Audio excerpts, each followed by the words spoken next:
Tonight we're showing our support for homegrown brands and we're celebrating World Turtle Day. So let's celebrate on DXB Today.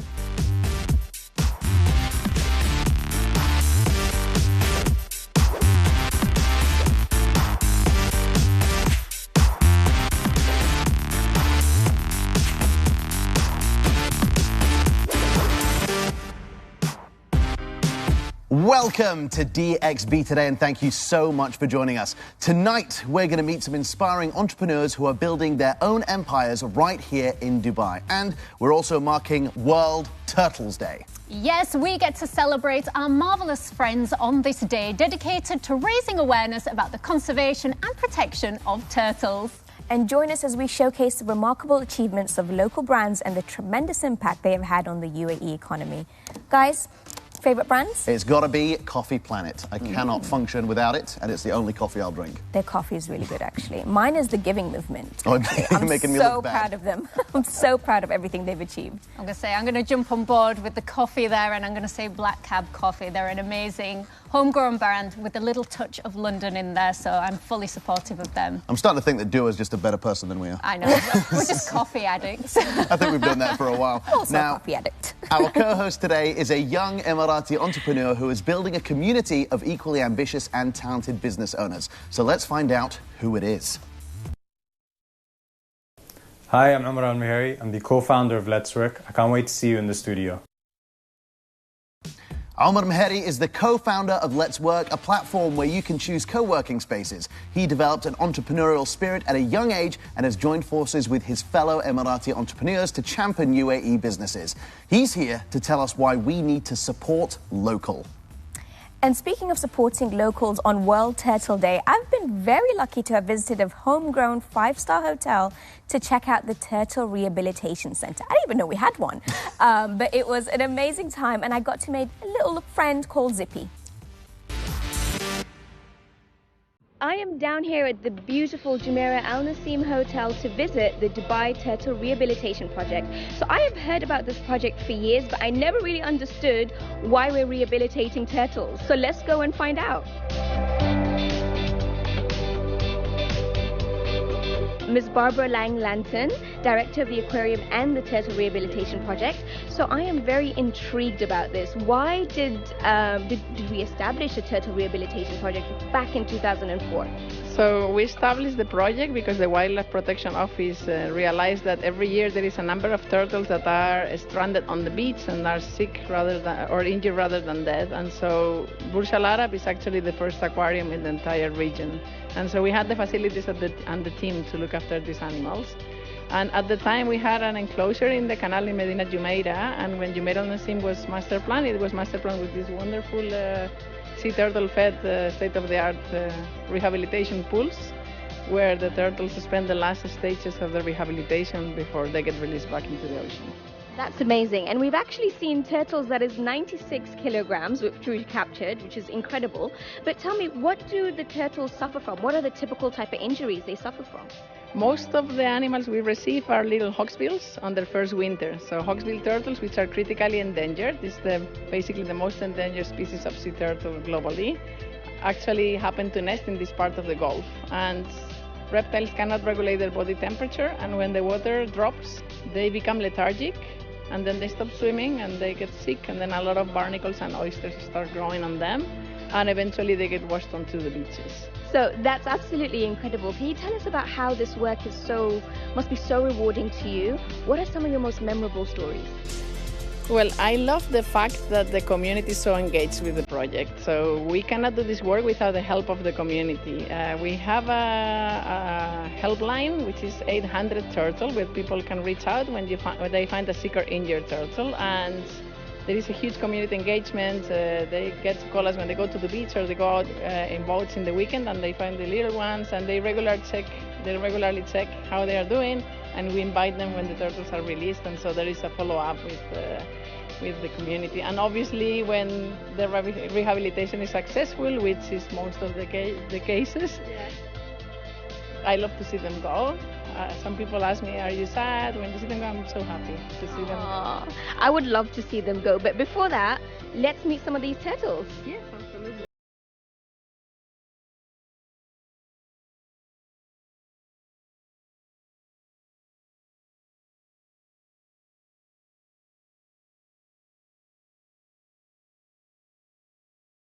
so much fun and highly educational. The team down here at the Dubai Turtle Rehabilitation Project are doing amazing work and have actually rehabilitated and released over 2,061 turtles so far.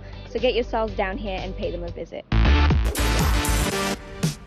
How incredible, Dua. I am a little bit jealous. I would have loved to have been there. How was the experience? It was amazing. They've got a turtle that's like 96 kilograms, and on the 16th of June, they're actually releasing them all into the sea. So get yourselves down there before the sun rises. They get to release all of them, even the 96 kilo. Do you know one. where? Which sea? Al Naseem at the hotel. Amazing. Yeah. Amazing. Well, I'll definitely be there on the 16th of June. So now it's time for us to welcome our guest co-host, Omar AlMaheri. Welcome to the show. Thank you so much. I'm glad to be here. Thank you. So can you tell us a little bit about yourself and Let's Work? Sure. So I'm Omar AlMaheri. I'm the co-founder and CTO of Let's Work. I've always been interested in tech, and when I joined EMAR actually back in 2017, we were actually challenged with the idea of how to, really work in the area of commercial leasing. And we thought, Dubai has great spaces that are underutilized. And you mentioned Black Cab, so that's an example of one of them. So Black Cab during the day is quite empty. So what we did at Let's Work is we took these cafes and we used them on their underutilized hours and open them up to freelancers, startups, SMEs, and even corporates to use as their office for the day. Incredible. So Let's Work connects users to on-demand workspaces. Amazing. Well, that's probably one of the most important things. But do you do anything else to support entrepreneurs here in the UAE? Of course. So back in right after COVID, I was looking for other Emirati entrepreneurs, especially in the tech region. So what I did was I found and stalked a couple of people on LinkedIn, and that's what you do.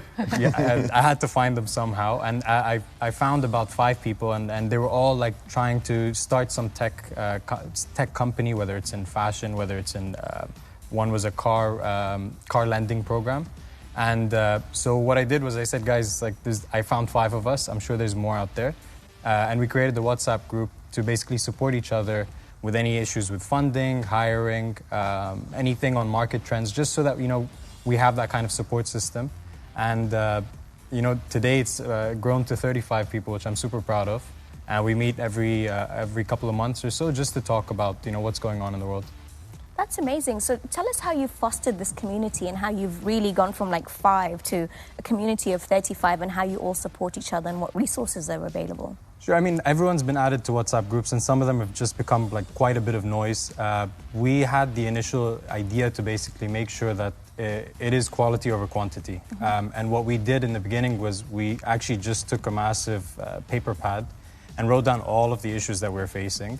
And then throughout the 5 people, who can help with what. And then that gradually grew to having a bit more of an invite type of thing, where you'd have to send it to an entrepreneur, and then the rest would say yes or no to them joining the group. And to be honest, today it's super active, and we love meeting up, we love helping each other. We see each other at events, and I really, really hope that it grows. And I think a lot of people are getting a lot of value out of this. So do you have any memorable success stories from Let's Work and, that have benefited from the Let's Work services? Yeah, so we meet our members. We actually don't have an office of our own. So we're a team of about 20, 10 of which are based in Dubai. And what we ended up doing was we said, everyone work from our spaces, so we're completely flexible. But while you're there, meet the members and find out what they're doing, what they're working on. And it's super, to me, I just love hearing or seeing a review that says, thank God you've saved either my relationship with my child because I don't have to travel so far to the office. Instead, I can work in one of your locations close to his school, so I can pick him up. So these small stories really, do inspire us and remind us why we're doing this and how to continue growing. I mean, this country, especially in Dubai, is one of the world capitals when it comes to entrepreneurial exploits, to entrepreneurs. Is it the government that's helping people achieve these levels? And you see support yourself from the UAE government when it comes to this? Yeah, of course. I mean, so we were quite lucky. So we were kind of pushing remote working from, I think, early 2018, pre-COVID. And we did see some private companies, make use of this. And the kind of birth of the freelancer happened around 2018. So we saw a lot of that. Fast forward to COVID, everyone wanted to start their own company, which is amazing. And, you know, since we started, we actually had the MOU with DED.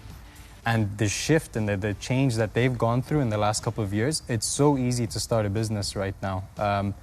The whole change in foreign ownership, we see so many companies from abroad coming and setting up shop here, creating their base here.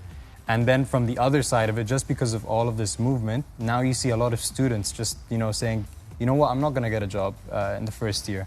Let me try something. I have an idea. Let me execute on it. And then exactly as you said, the government is the backbone for this to happen. Without them, there's no chance that we would be able to, you know, grow to the heights that we have. So have you seen an influx of people coming to use Let's Work services from people coming outside of the UAE for the first time after the COVID pandemic? Yeah, massively. So we see the list of users coming in. And I remember clearly this one, I support a football team, and someone from that football team who supports the merchandising actually came and he said, yeah, I'm in Dubai for a couple of months. There's lockdown happening in my country. You know, this is great. I don't have to think about where I can go. And especially because they're not from here, they don't know the cool places like Black Cab, as you mentioned. So this was kind of like a plug-and-play system for them to feel integrated within the community. Amazing. Amazing. So we'll hear more about that in just a second, but we're going to go on a quick break, and when we return, we will look at Emirati footwear brand that's focused on safeguarding the Arab cultural identity. Stay tuned.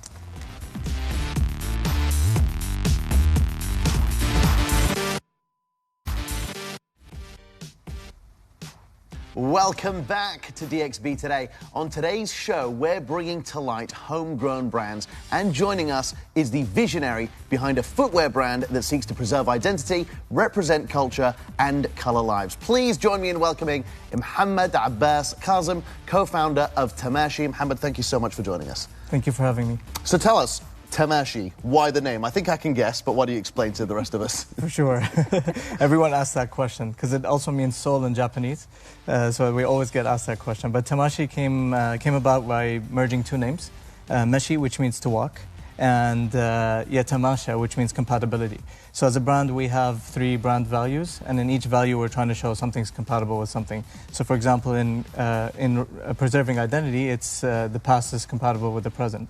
And in representing culture, the region is compatible with the world, and in coloring lives, profitable business is compatible with creating impact. Incredible. So, Mohammed, what inspired you to start Tamashee?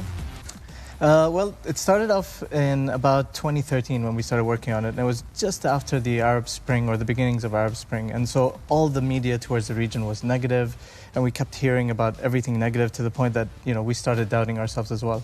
And I always had a soft spot for culture, so my business partner Munira and I got together at that time, and we said we have to do something to oppose this negative wave the media was covering on the region. So we wanted to show the world that there's beautiful things we have that works with the world. Adding on to culture, what's your take on contemporary culture? How does that live in your brand? Yeah, I think that's what we've dedicated our lives to the past few years. And I think for us, the challenge in the region has always been how to create a contemporary identity. You know, most countries of the world had the luxury of developing an identity organically. But for us, you know, we had to catch up with the rest of the world when oil was discovered. So we started importing, and we went into this wave of imports.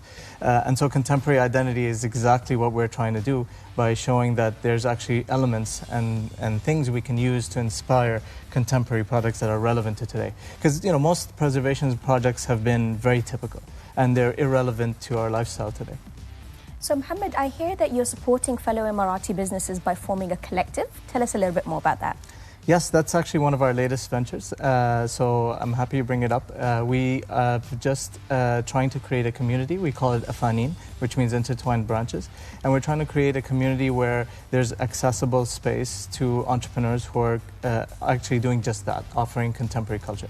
So we're targeting the 5 senses, sense, etc. So that's what we're trying to do in Dubai, in Al Seef right now. Well, actually, Mohammed, want to circle back to something you said earlier about people relying on imports for a long time, not a lot of homegrown brands, and we're starting to see a push in that. What advice would you give to young Emiratis, locals who are thinking about starting their own business, and where they should start? It's always difficult to be in the position to give advice because everybody's journey is so unique. But I think one of the things we as entrepreneurs tend to forget is that we have opportunity in creating products that are inspired by local content. And in such a globalized world, wherever we go, we see similar products, we see similar items, similar everything. So when you use local content to inspire design, to inspire storytelling, to inspire, marketing, whatever it may be, it offers a unique spin on the product, on the item, or the service that you're trying to create. So don't ignore that part. So how do you ensure that your designs resonate with a diverse range of consumers while maintaining that cultural authenticity? I wish I knew the answer. It would help. Yeah, it would definitely help. But we try to continuously test the market. I mean, we try to follow global trends, but at the same time, stand out by being unique. Things we do, for example, in accessories. I don't use a waist dagger today, whereas my ancestors may have been wearing waist daggers as they went out. But the waist dagger had beautiful elements like rings that held it together, or the leather belts. So we've inspired designs using those rings and those leather belts and the patterns that were engraved onto the dagger, onto laptop cases, iPhone covers, or whatever you may want to do in terms of accessories and leather accessories. So that's how we keep it relevant, making it relevant to today's lifestyle, to a global audience, but at the same time inspiring it by beautiful elements that we had in the region and telling the story of those elements. Amazing. It's truly inspiring to see, a homegrown brand growing this much. And on that question, how do you, take the first steps towards, growing out of the UAE? So, we're lucky that we live in an era where online presence eases many things. So for us, it's always been our online presence that's given us exposure to neighboring countries. And because it's a familiar product in the region, it was the easiest step forward. But we get surprised by getting orders from Europe, from Australia, from Portugal, for example. We had one last week. And we don't actively market in these areas, so there's definitely a demand. I think a lot of people don't understand the tools that are available to them in terms of online presence. And as the UAE is moving towards a more e-commerce driven, at least an infrastructure that supports e-commerce, I think that assists in getting the brand out there even at a larger scale, especially if it's a product. You need to keep marketing this outside of the UAE, because I really want to go to London and see the Utes wearing some Arabic sandal. I think that would be hilarious. That would make my life. We'd be honored if we saw that as well. Well, thank you so much for joining us, Mohammed, and sharing Tamashee's story. Thank you. Thank you for having me. So I've been out and about also finding out about talented artisans and designers, and you can find some handmade, sustainable and unique products at a special shop called Makers Guild. So let's check it out. I'm here at Makers Guild, a store which sells a select collection of rare and limited edition objects crafted by passionate creators from around the world. Whether vintage or modern, each tells a story of the maker who created it. So let's go check it out.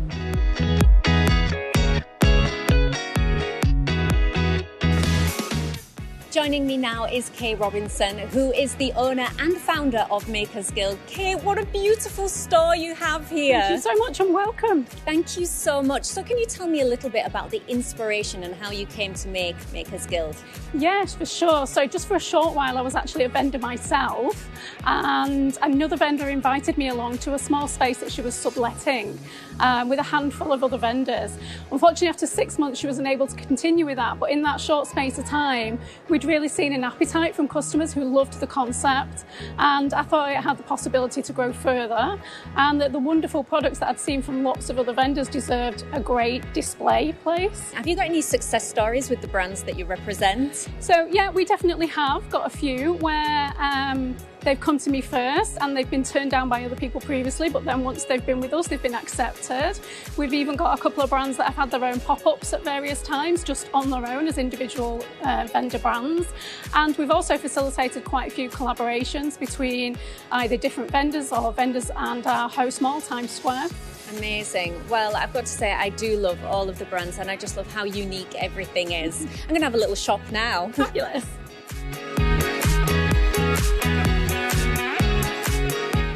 So Kay, what can you tell me about this t-shirt brand? So this t-shirt brand is called Teasing. It's run by a brother and sister team, and the sister does the wonderful different designs that we have here on that you see on the front, and the brother does a little bit more on the business side and the printing and things like that.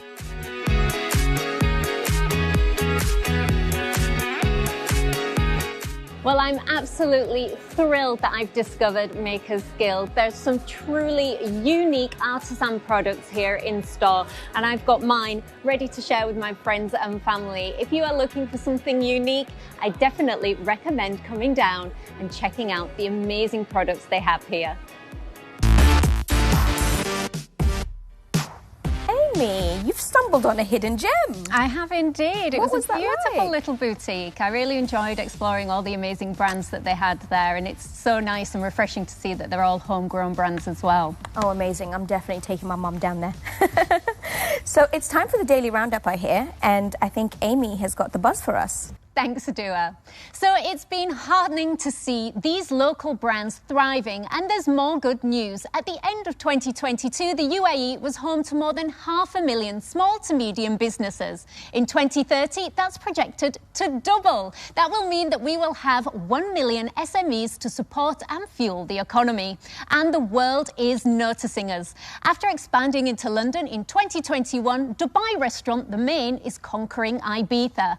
And Kanoa's Ramen is making its way from the Greens all the way to London. And who can forget the famous collaboration between the beloved Pakistani eatery Ravi and Adidas? That shoe sold out in just a few hours. And there's a term for these local brands going global, and it's glocal. What do you guys think? Have you used that term? First time I've ever heard it. Maybe we can make it grow here. But you've gone global, haven't you? If we're going to use the term now. We have gone global, yes. We noticed that a lot of people travel for business, and especially a lot of people try to beat the heat in the summer. So we've actually expanded to 4 countries, hopefully going into our 5th now. We've expanded to Portugal, Spain, and Bahrain. Amazing. It was tough, obviously, but I think it's interesting to see, how people take your same product and how you need to localize it in those countries. It's super important, and I suggest, really study the market before you just kind of throw yourself in there. Or throw yourself in there and try to figure it out. What market are you studying right now? What's the next country we can see Let's Work in? So right now our main focus is Saudi Arabia. We're really, really excited. Huge population, huge market, and we see like a massive growth, especially in the co-working sector in Saudi Arabia. So we're really excited to see what happens.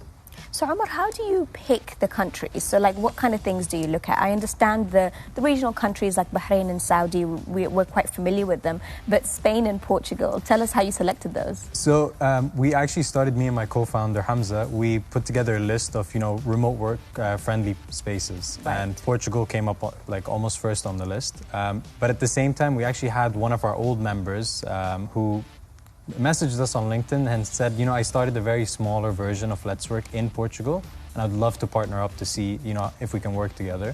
And that's how it initiated. He joined forces, he joined the family, and we grew to about 55 spaces, I believe. So it's been great, yeah. Amazing. And do you yourself kind of use co-working spaces when you travel as well? All the time. I mean, I said I needed to travel to Lisbon last year for work. But, for work. Exactly. Right, yeah. The weather's great, and to be honest, we're working on a new initiative in our product to help foster a bit more of a community feel. So let's say if you were to go to Lisbon for a month, great, we'll give you the spaces, but how do you meet the people that are there? If you need to meet a graphic designer, Exactly. if you need to meet a developer, they're all working from the same spaces. How do we foster that connectivity? Now, if Amazing. you are a business person in the UAE who is going global, as the term is, and expanding, do you think there's still an importance to focus on the local aspect and expanding your business within its birthplace? So I think the greatest thing about the UAE is there's a very nice transient culture. We have so many people coming in and out all the time. Even my old university friends are still passing by today. Those connections are super important for when you want to expand. So definitely start here. The regulations are so much easier than anywhere else in the world. Licensing and banking has just gotten better. I would say use this as your test bed, really crack the market. And then that will allow you to, number one, reach product market fit to understand, what's next. And most importantly, see what issues may arise out of you, going somewhere else. So yeah, I definitely say start here and then go local. Okay, I will. So tying back to the UAE, I mean, we were saying that the UAE is projected to have almost 1 million SMEs by 2030. What impact do you think that this growth will have, like, on the economy and local communities? So, I mean, you can never have a large-scale company just grow overnight, right? They need to start as SMEs. I think I read somewhere that Marriott actually started as a sandwich shop, so going to that phase. So these SMEs are important, and they are the backbone of the economy. What they do is they allow many different options, many different players to come and, you know, see what works with the current situation, the current market. And what I love so much about SMEs is, you know, they remain flexible. They really, you know, pivot quickly and try to understand what it is that customers need. So I definitely see that number growing, and I think, you know, the government's done a huge, you know, job at keeping these guys here and making sure that it's a lot easier for them to go forward. Fantastic. I love that. I'm in Bahrain next week, so I'm definitely going to check out Let's Workspace. But time for a quick break. We will be shining a light on more local brands after this. Don't go anywhere.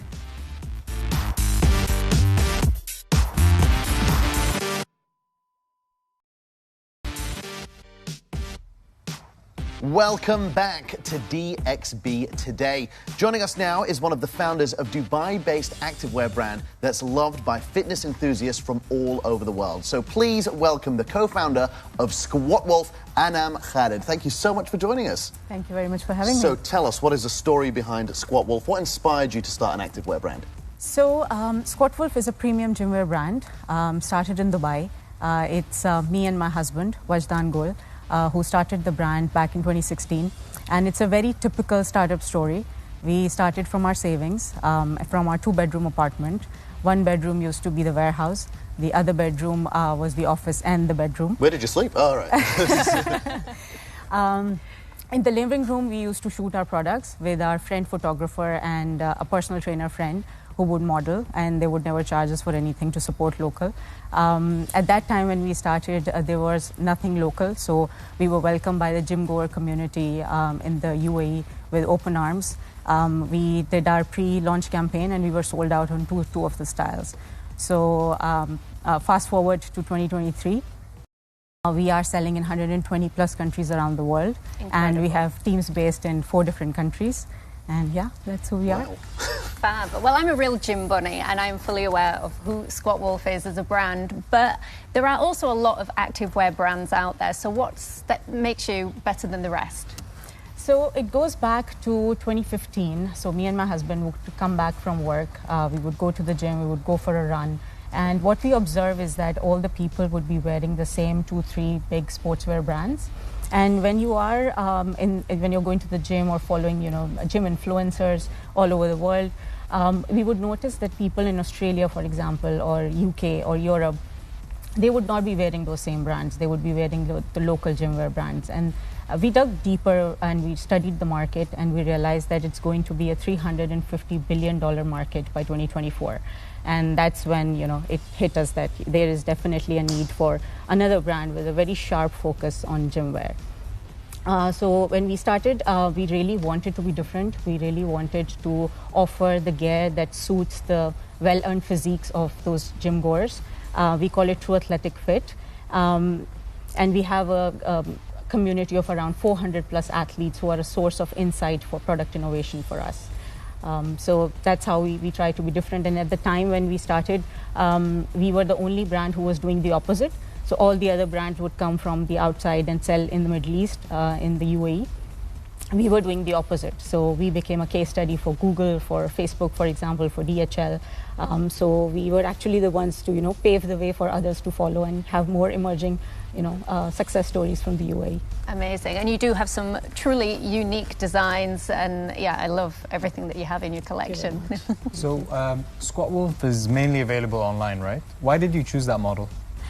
So in the beginning when we were starting, there were 3 basically main reasons to go e-com first. So first one was the market opportunity and the scalability that it offers. All the sportswear brands at that time were doing, you know, serving their customers through retail, and there were not a lot of players in the e-com world. Plus, you know, the scalability that it offers. So first from Dubai, we went to UAE and then Middle East and then all over the globe. Then the second reason was the lowest, you know, lowest barrier to entry to the market. Since we started from our savings, it's very cost efficient to start an e-commerce store than a retail store. So that was one of the reasons. And the third and most important reason was that my co-founder, my husband, he comes from digital marketing world, and he's really good at it. So that was a natural choice for us. So tell us about the most pivotal parts of your journey so far. So where do you think that light bulb moment hits for entrepreneurs? Because I know it starts and you're not sure if this is going to work and how does it go, but then you guys have grown immensely in that time. So where did the light bulb moment kind of click for you when it says, okay, we are really growing very fast? So it was 2018 when we started receiving orders from all over the world. Because Dubai is such a unique place where you have so many diverse people that if you are able to make anything successful over here, it's a kind of assurance that you can go global. Because people would wear us, tag us, and their friends and family would follow them and, see us and order from us. So we were not actively marketing outside the world, outside in the Middle East to the rest of the world, but we started getting the orders, and we were like, this is a big opportunity and we should go for it. Amazing. And I hear you've just got a $30 million funding deal, so congratulations. Thank you very well much. done. We are very proud of homegrown brands such as yourselves, both of you.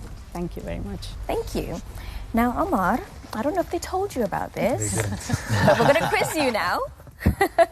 So it's a DXB in 60, so you have to answer as many questions as possible within 60 seconds. Sure. Are you ready? I'll try. Okay, I'm going to cue the clock, and we're going to start in 3, 2, 1. What day are we celebrating on the show today? World Sea Day or World Turtle Day? World Turtle Day. Correct. Which animal is honored on World Turtle Day? Sea turtles or tortoises? Sea turtles. Correct. Today's show also discussed supporting luxury brands or supporting homegrown brands. Homegrown brands. Correct. The Turtle Rehabilitation Center featured on the show is located in Jumeirah or Sharjah? Jumeirah.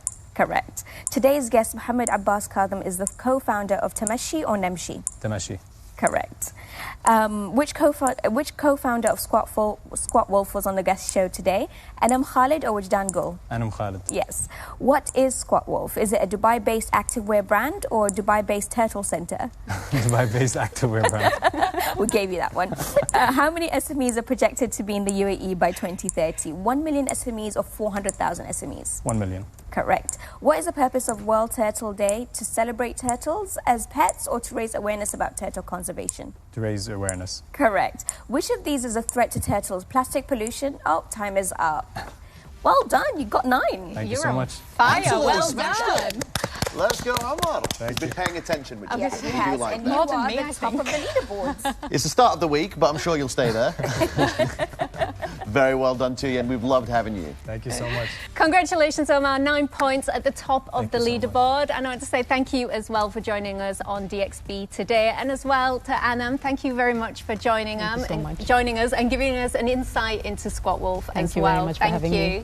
So it's now time for a break, and we're going to be back shortly with a sneak peek into the Fast Company Creative Awards. So don't go anywhere.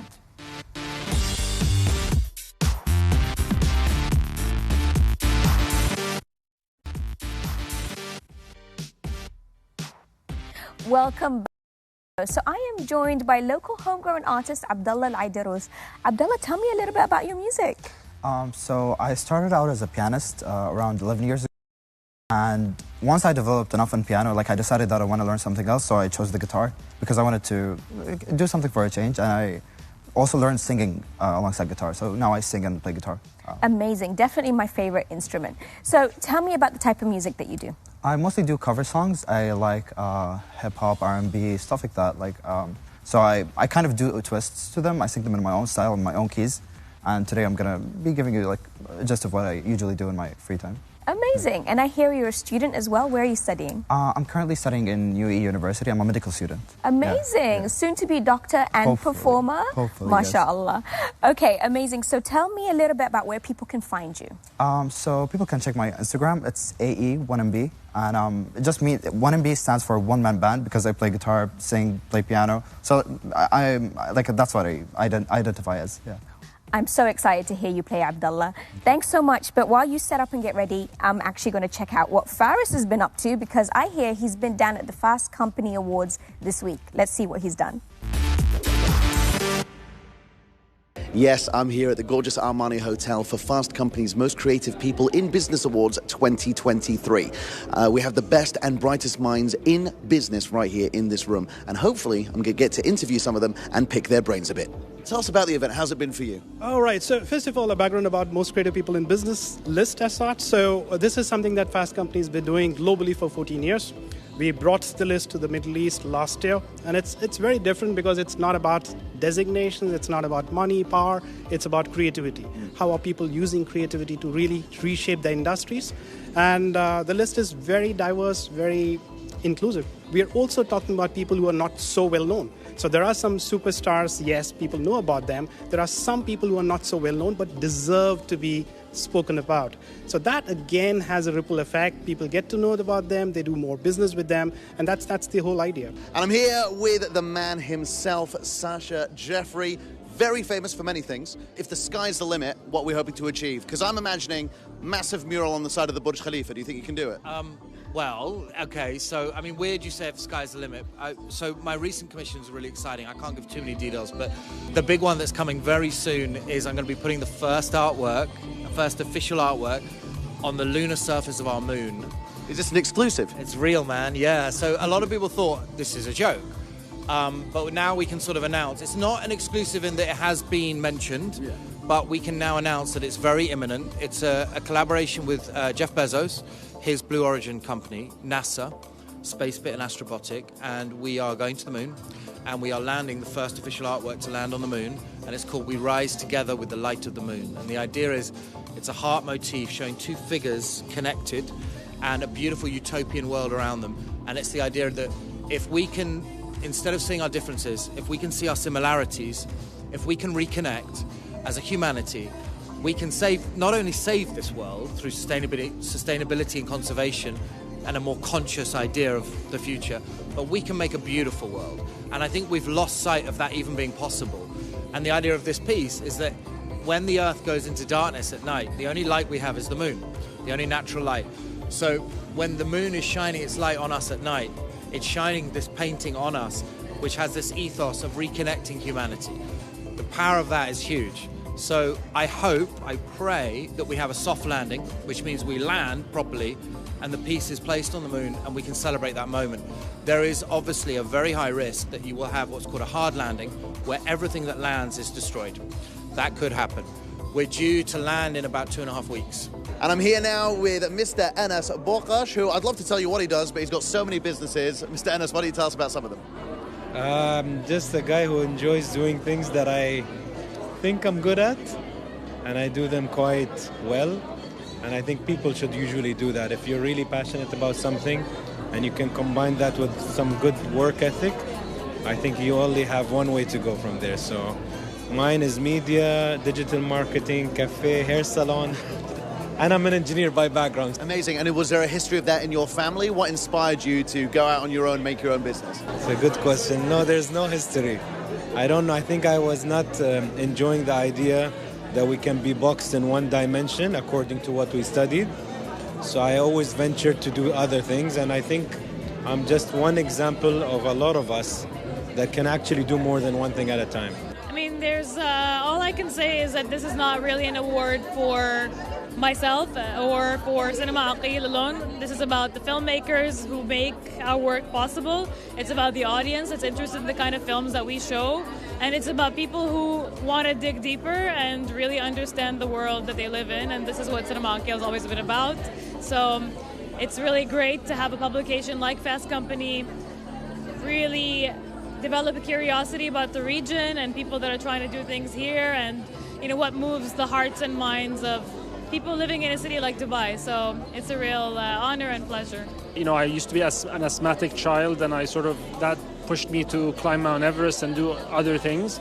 And I think now the most pressing challenges of the time are the climate crisis, is inequality for women, and things like poverty, so many things. And I think entrepreneurs can definitely play a role, and they have to.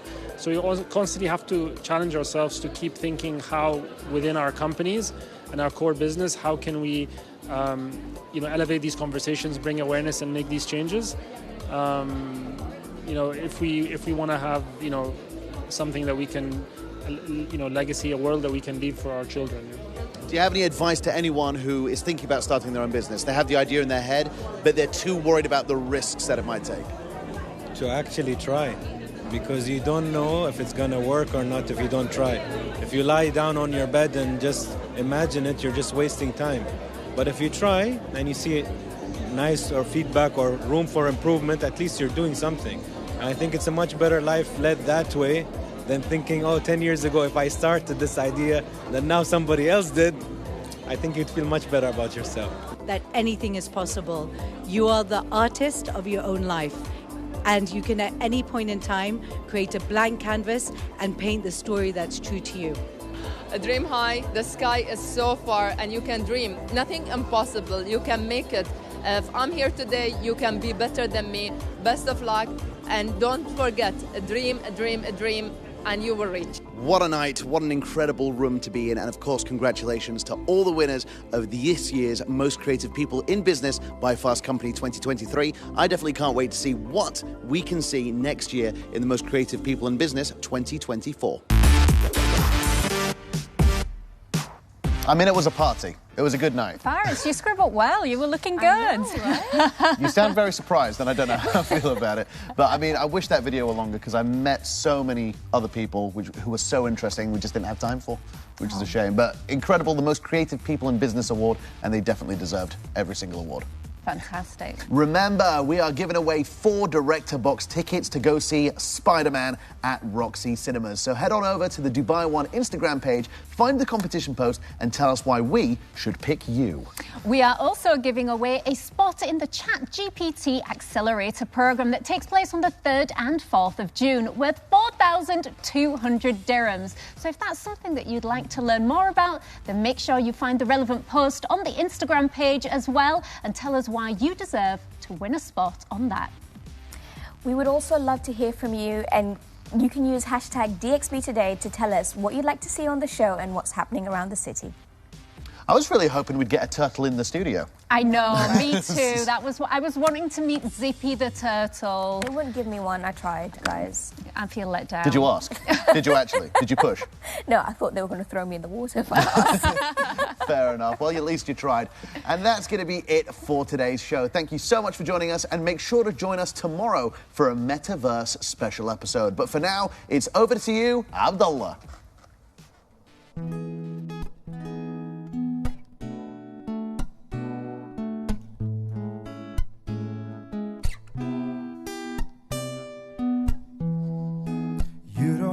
Babe, when you hold me, kiss me slowly, it's the sweetest thing. And it don't change. If I had it my way, you would know that you are. Oh, you're the coffee that I need in the morning. You're my sunshine in the rain when it's pouring. Won't you give yourself to me? Give it all. Oh, I just wanna see. I just wanna see how beautiful you are. You know that I see it. I know you're a star.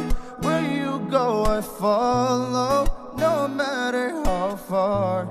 If life is a movie, oh, you're the best part. Oh, you're the best part. Oh, so I hopped on a train in the afternoon. I don't know when I'm coming back, but I hope that it's soon. See, I never thought that I'd have to leave your side. Your side.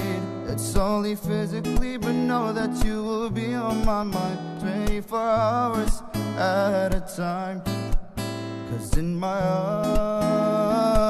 eyes, you're mine, you're mine, yeah. No matter where you go, I won't be very far. 'Cause in my head I'll be right there where you are. Love is no distance, baby, no. Love is no distance, baby, no. Not when it comes to you and me.